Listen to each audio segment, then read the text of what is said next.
to Elizabeth.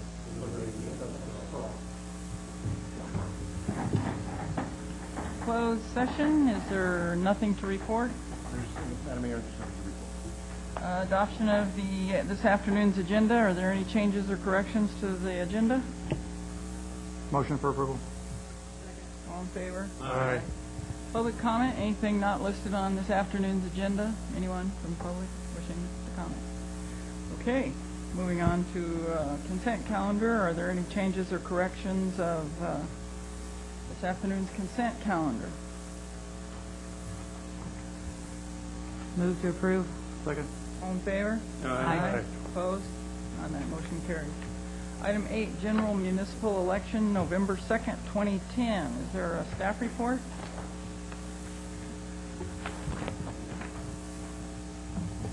Thank you, Mayor. The item before you is the argument in favor for Measure P, the increase in the appropriation limit, also known as the GAN limit. At the June 15th council meeting, you adopted Resolution 289310 calling for holding of a general municipal election. And among those things was the GAN limit Measure P, and it calls for preparation of argument. That is presented to you attached as a draft argument. And it is up to subject to your review and comment. And if you have any questions, we'd be happy to answer those. It is due tonight by 5 p.m. to the town clerk. Good, thank you. Any questions for staff? I do have one question. On the argument in favor, Proposition P, the second page, down near the bottom it says if this measure is not approved, the town will lose the already approved revenue from TOT and sales tax. Isn't that a may? We can put May if that's your... And we're not going to lose any money if this isn't necessarily. No, I'm going to say, we won't have the authorization, so that if we generate more revenue through our combination, we won't have use of that revenue. So but if this measure is not approved and revenues exceed the GAN limit, then the town will lose. I was thinking that it makes it sound like this is a guarantee we're going to lose $900,000 when in fact it's a may. If I may, and members of the council, if it is not approved, then the $900,000 level rolls back in 2011, and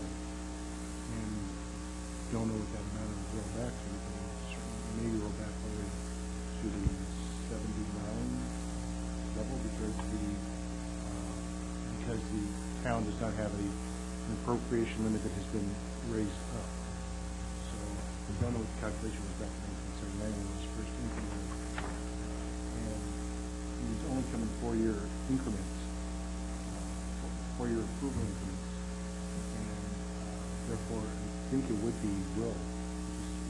Unless our appropriations limit of what we're spending currently is below what was first adopted in 1979. I would say that's highly unlikely given growth in just the rate of inflation and cost increase. I understand the point, which is if it was at the $900,000 level, which it currently is up until the fiscal year 2011, June 30th, 2011. But if this measure is not approved, and we do not have a higher level, it rolls back. Well, It's right here, right. Why wouldn't it roll back to the last time we did this 4 years ago? whatever the current, it says the current appropriation limit is $4.67 million. The voter approved override is 900, which gets us to a limit of 5.5. I think the last time we were talking about this is an insurance policy in the event that the economy kind of revs up. We've done this every year just in case. I just feel like that will. I mean, it's not a big deal, but. I'm fine with, well, I mean, with all the raids going on stuff, I mean, I wouldn't put it past the state to go looking around to see if someone didn't pass it, to go get some extra funds. I mean, if they, or, you know, if they don't come take it, there could be some obligation for us to actually pay it back if we don't pass it. So I think we'll seems to be appropriate to me. I'd agree with Councilmember Muller's assessment, because the way I interpret this, if we do not approve it, we cannot collect it. We cannot hold on to it. We have to return it to the voters, or the taxpayers. It's not something we can just keep in limbo. And this is already revenue that's been approved by a previous vote to be received. We're just authorizing it to be used for the services that we have always used it for. So, well, just to clarify. If there's, Either that's, I mean, I don't really care who, but either I'm correct and that my interpretation of the last meeting was that if we took our spending, reduced it by debt payments, et cetera, we are well underneath the appropriation limit, but it's foreseeable that we could go above that. Correct, So and I think the foreseeable is not If necessarily this doesn't this pass, year we're not or handing money next back to year. anybody yet. Correct. And I would say that, with our, I think it's really important because in year 4 and 5, what we're talking about is when we're likely to see the situation occur. and there will not be another opportunity for 4 years to do this. And I also think, by explaining to people what we're really doing, and I think, this is a nice modernization of the message and tying to them. And I totally agree with that. I don't disagree with that. All I'm thinking is if I read this argument, it's going to say, somebody's going to come back and say, no, that's not true. No, it's not true. You're not going to lose anything. You're just trying to have more spending, ability. I don't think that that we will lose already approved revenue from TOT and sales tax. That's not going to happen next year. If I may add, speaking with the finance director, if you actually look ahead to the budget documents in item number 9, there is the appropriations limitation summary for the GAN limitation. And the current year limit calculation before override is at $4,676,227. Correct. And so I misspoke when I said it might roll back to 79. It actually, there is the growth factor. So we are currently under that limit. But over the next 4 years, It's probably likely that will be, without the override, again, that's totally within the discretion of the city council as to how you wish to raise that as a will versus a no.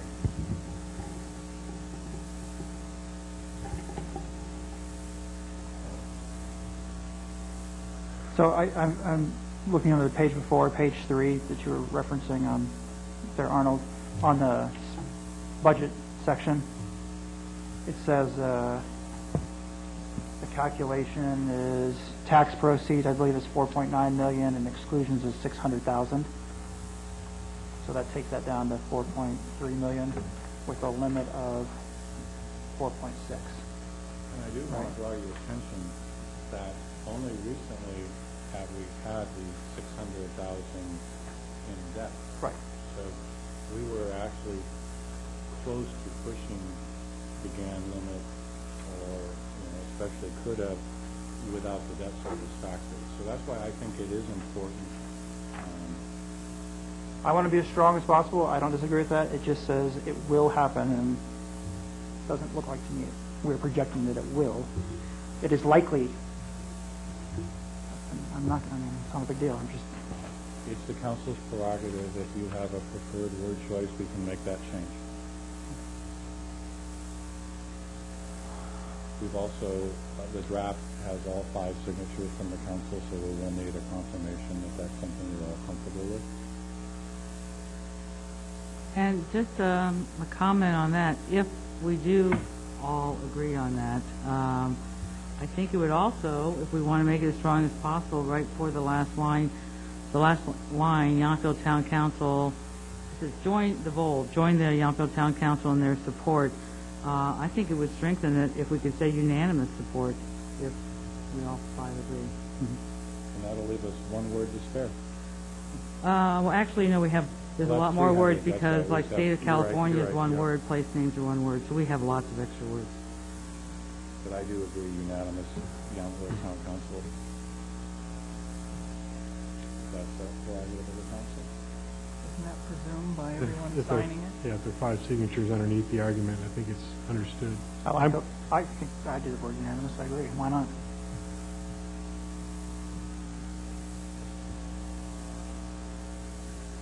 Any more questions? I'm going to move that we approve the argument as written with the addition in the first sentence of the last paragraph to read, "The town will likely lose the already approved revenue," and add the word unanimous in front of support at the end of that paragraph. I'll second that. Can we have a roll call vote? Councilmember Dutton, Yes. Vice Mayor Dunbar, Yes. Mayor Sossaman, Yes. Councilmember Chilton, Yes. Councilmember Moeller. Yes. Oh, I'm sorry, was there anyone from the public who wanted to comment on that? Okay.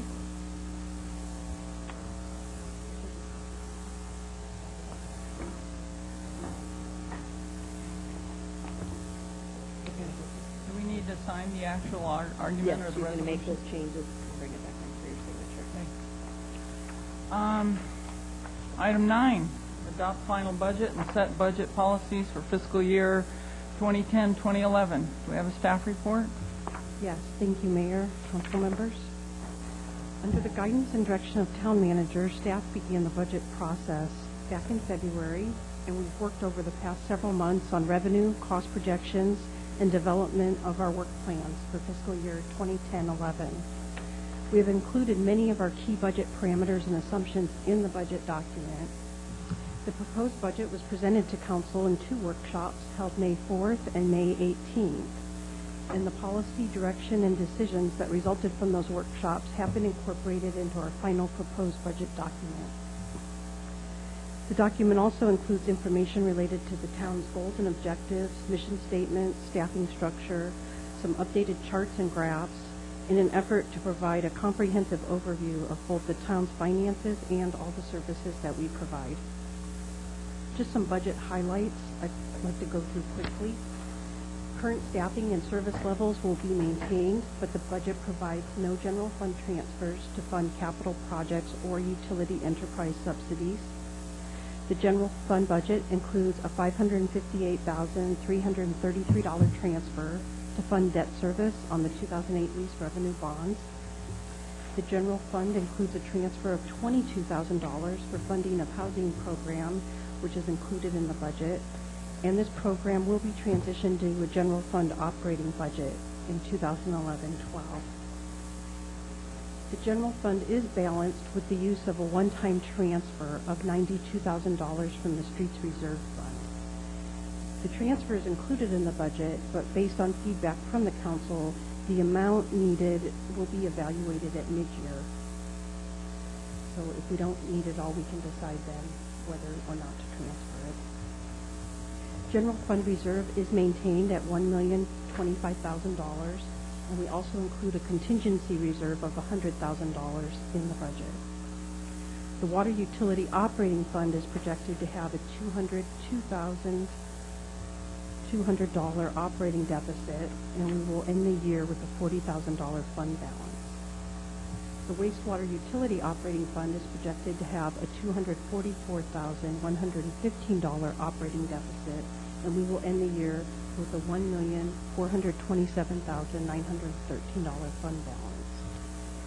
Our capital improvement program is budgeted at $2,990,500, funded by the $1 million federal stimulus grant for the Highway 29 bike path, NCTPA grants for the North Bike Route and bus stop projects, in addition to gas tax, impact fees, and the use of capital reserve funds. We've set up a new fund for our Tourist Improvement District assessment, and that's been established to account for the 2% assessment on lodging room rentals. As revenues collected throughout the year, the local governing committee may make recommendations for program expenses, and those would be brought to council for approval of a budget adjustment. We included the revenue, but not the expenses. And our community center project fund is not included in the budget, as we're not planning to spend any more out of the fund, and that fund will be reconciled as part of our fiscal year-end closeout. And with that, I would just ask that you consider adoption of resolution number 2896-10, adopting the budget, approving the GAN limit for next fiscal year, and affirming the town budget and fiscal policy.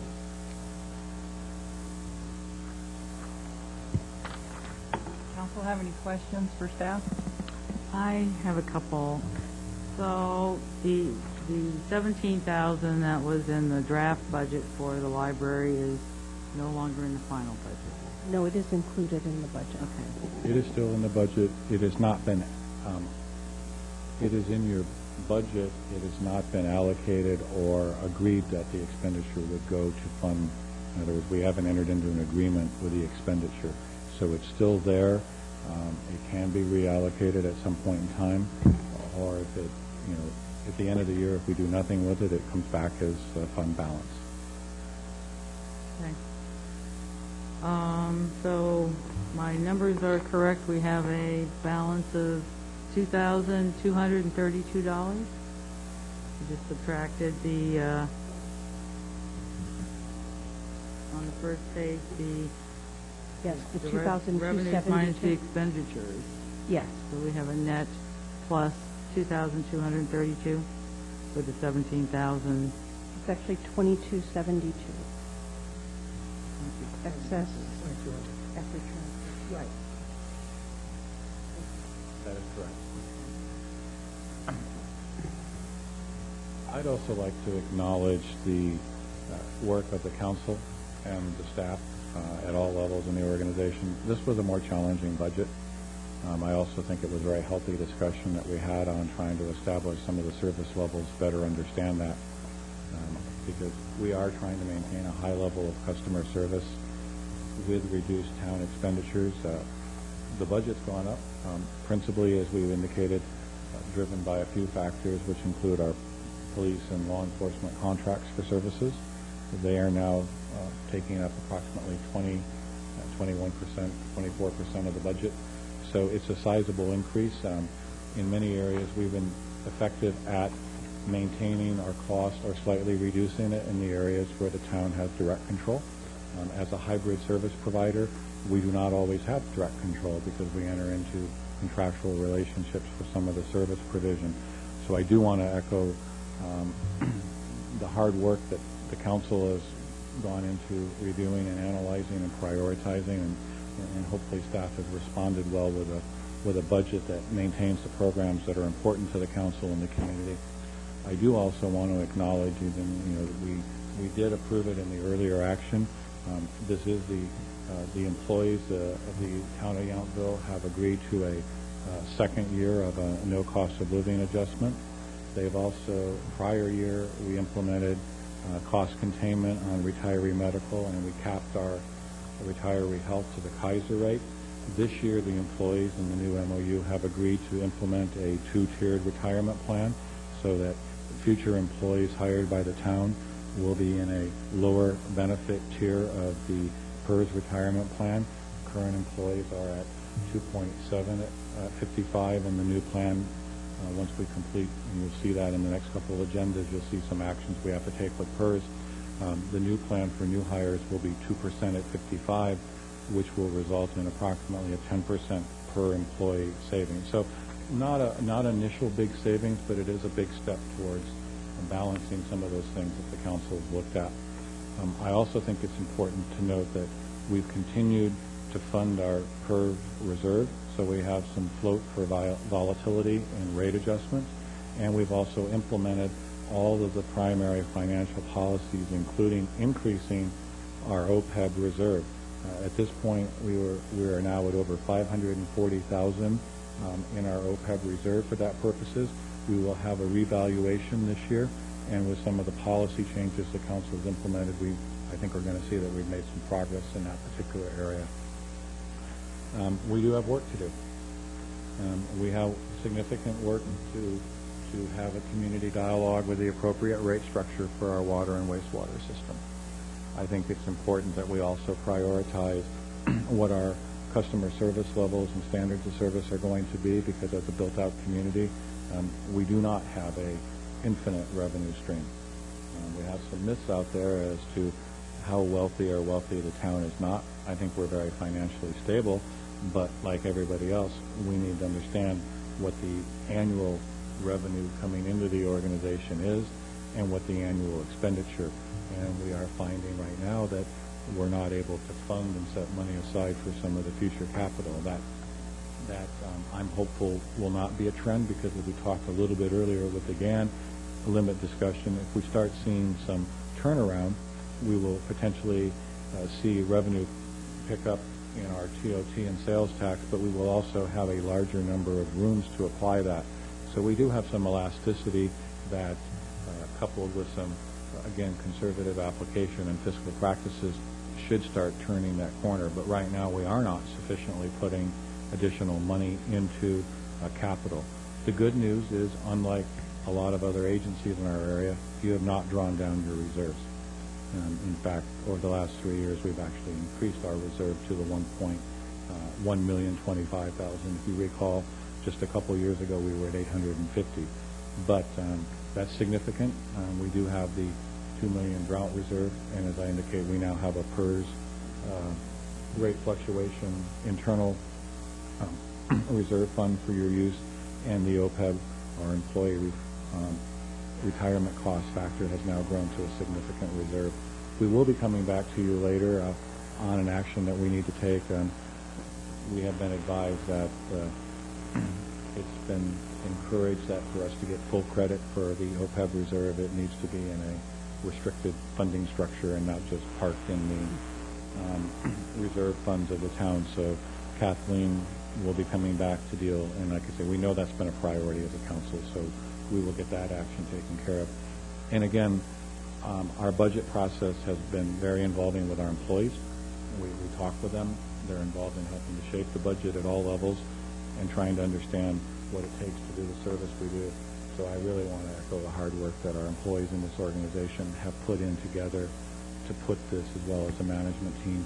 But I also don't want to leave out the hard work that the council did. Council, have any more questions or comments?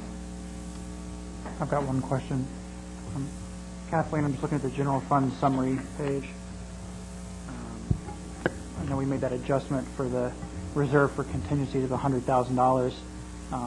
This $59,687 unallocated reserve that we have at the very bottom line sort of carries over from the year before. And last year was the first year in our financials we really had that.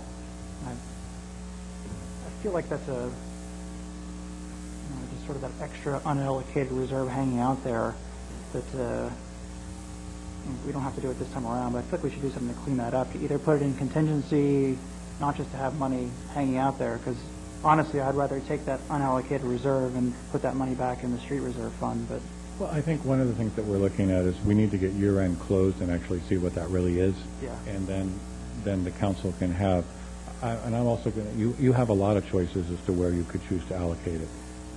It could come back to the street reserve fund. It could go to OPEB. It could go to a lot of different priorities that the council may have. So that's a good conversation for us to have when we know what that number really is for you and bring it back. thank you. Any more questions? Anyone from the public wishing to comment on the budget? Okay. Seeing no public comment, I'll bring it back to council for further consideration and/or direction to, before we make a resolution, though I'd just like to say to staff that this document is probably the most comprehensive and the best produced document that I've seen in the 10 years that I've been on the council. So hopefully you will be submitting that for some kind of recognition. It's very well done. Thank you.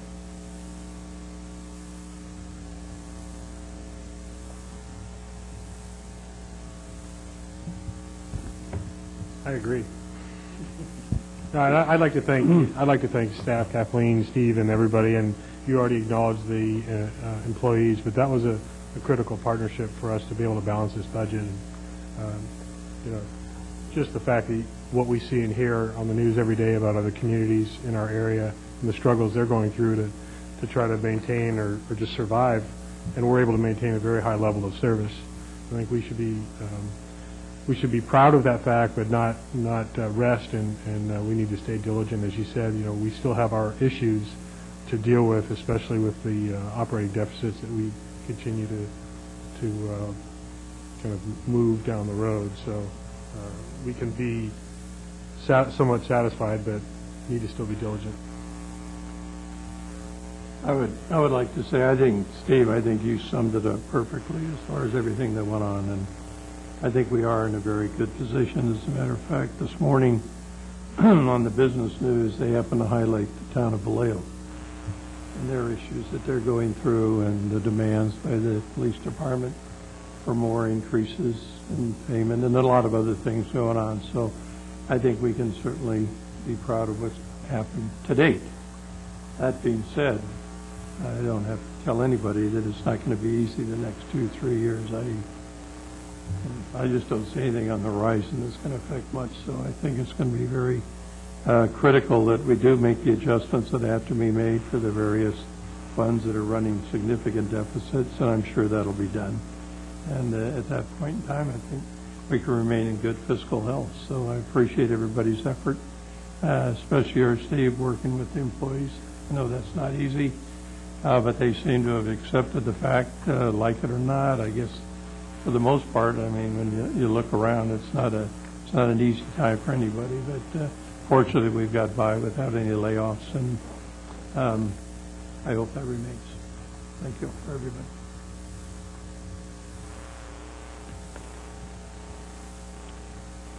That being said, then, if no one else, I'll move the adoption of resolution number 2896-10, adopting the fiscal year 2010-11 budget, approving the appropriations GAN limit for fiscal year 2010-11, and affirming town budget and fiscal policies, including investment policy, use of long-term debt policy, OPEB funding policy, and use of drought water reserve bank policy. I'll second that. All in favor? Aye. Opposed? None. That motion carries. Thank you. Are there any staff informational reports? No? Okay. Council reports? What happened? NCTPA?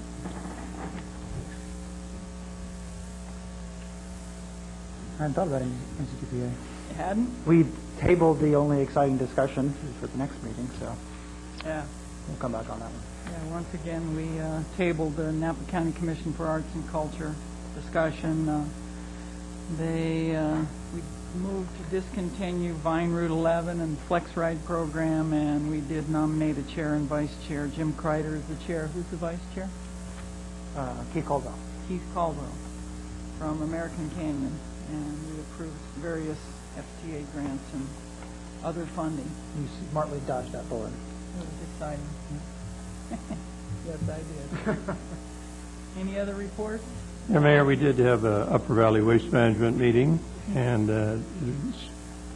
circle around getting our budget in order and adjusting rates. And a couple of items beforehand, we do or will be getting our recycling money from the state. We wind up with $5,000. The county, or Upper Valley, gets $25,000. The town gets $5,000. In the past, we have sort of looped it together with all the other jurisdictions. What will happen with that now, I don't know. I know Steve and Kathleen are talking to Steve Letter about it, and also Dave Briggs, to make sure that we get basically our $5,000 worth of funding. So That's correct. that's in good shape. I think Bobby was saying they need new garbage cans. He's getting tired of lifting those 100-pounders that are out there now. A couple other things on rates, the good news, bad news. We did have to go up on the rates, and just to give you the basic one, at this point, it's currently $22.47 for your standard can. It's going to go to $23.76. So that was an increase of 5.76. That was basically determined by the rate methodology that they use. And in doing that, you have two sides of it, obviously. You know, when you have the jurisdiction or the agency, you have the administrative and you also have the operations. And this particular amount I just mentioned covers the operations. And to the administrative, they have what they call a tipping fee, and that's basically goes on every ton that goes up to Clover Flats. And currently, it's $64.16 a ton, and it's going to remain at that. And that basically covers, like I say, the administration. Just to give an example, because we did get a little note from Steve Letter, who heads the Environmental Management Agency there in Sonoma. Their tipping fee is $108 a ton. So apparently they feel very proud of their garbage and to run everything. But they've had significant increases of 7 and 10% over the last 2 years.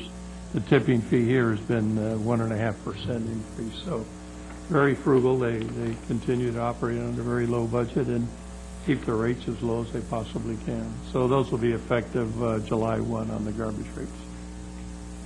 Oh, and they also are looking into, though, a couple of things, and it has to do with, I guess, it'd be like, task charges, I'll call them for lack of a better thing. If you have an operation where you have a gate, say, that has to be, it's closed, if you don't open it, Upper Valley will, for a charge, open and close it for you each week. And looking over the rates for the various jurisdictions, for some reason it costs $18 more a month to open and close the gate here than it does in St. Helena.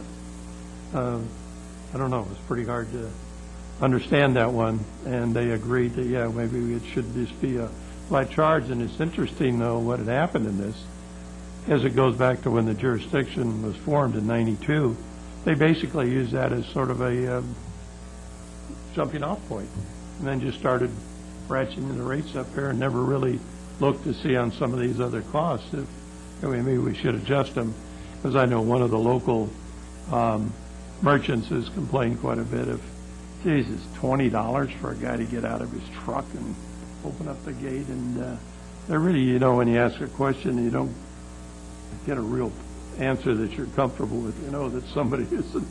They just grabbed it out of the air.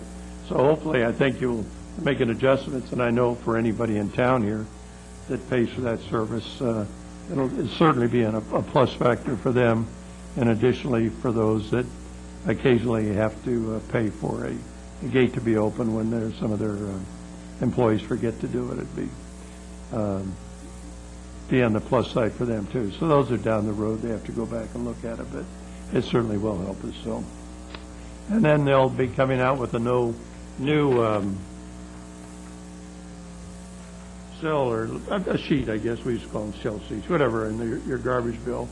And the Clover Flats will now become the Resource Recovery Park. So, hey, what's in the name? What can I tell you? So anyway, look for it. It never was flat, so I guess that's the truth. Remember, you get more on Channel 4. Look for it. Okay. That's it. Good job. Thanks for those comments, Bill. Flood control? Yes, the Flood Control and Water Conservation District meeting, we agreed to renew the services of Barry Martin as the Public Information Officer for the flood control, and also did adopt the 10-11 budget. Outstanding. And City Select? City Select, you were in the, we voted to approve the president and vice president, or chair and vice chair, and you're in the rotation. Yampel is in the rotation for vice chair. So congratulations. That's what happens when you don't attend the meeting. Great. And I vote for you. Also, just one other event I wanted to mention was the Wounded Warriors Polo Benefit that was held in Santa Rosa back on Father's Day. And one of the recipients of the funds was the Pathway Home program up at the Veterans Home. They're still waiting to tell us exactly how much money, but it was a very successful event, beautiful day, and I just wanted to acknowledge Bob Hurley and his staff. They came out and did a fantastic job. There were, I don't know, a couple hundred people at least out there, and they had a full table service meal. Meanwhile, he still had Father's Day going on here in Yountville, so I just wanted to acknowledge Chef Hurley and his staff for the great job they did there, and thank the Order of St. John and the Wounded Warriors for helping support Pathway Home. Thank you.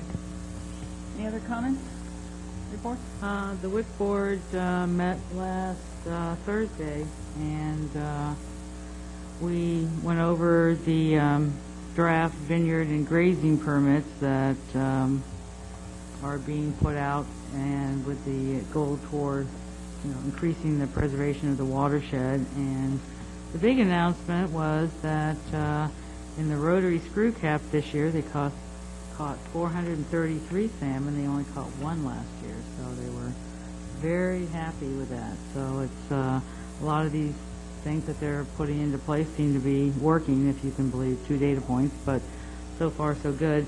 Also, there seems to be a lot of enthusiasm about all the grant money that seems to be opening up for the watershed, both at the state and the federal level, especially with an eye towards any grants that were coming from multiple agencies crossing multiple jurisdictions. So if you have any idea of submitting a grant for any of our watershed areas near and around town, this is the time to put them in. Good. Thank you for that report. Anything else? Okay. Future agenda items. The second reading and adoption of the DIVCA ordinance, historic evaluation for the Gibbs Farmhouse, Yountville Inn expansion affordable housing project, and presentation from Napa County Agricultural Commissioner regarding the European grapevine moth. Can I have a motion to adjourn to the 6 p.m. strategic planning meeting at the community center? So moved. Second. All in favor? Aye. Aye. Thank you.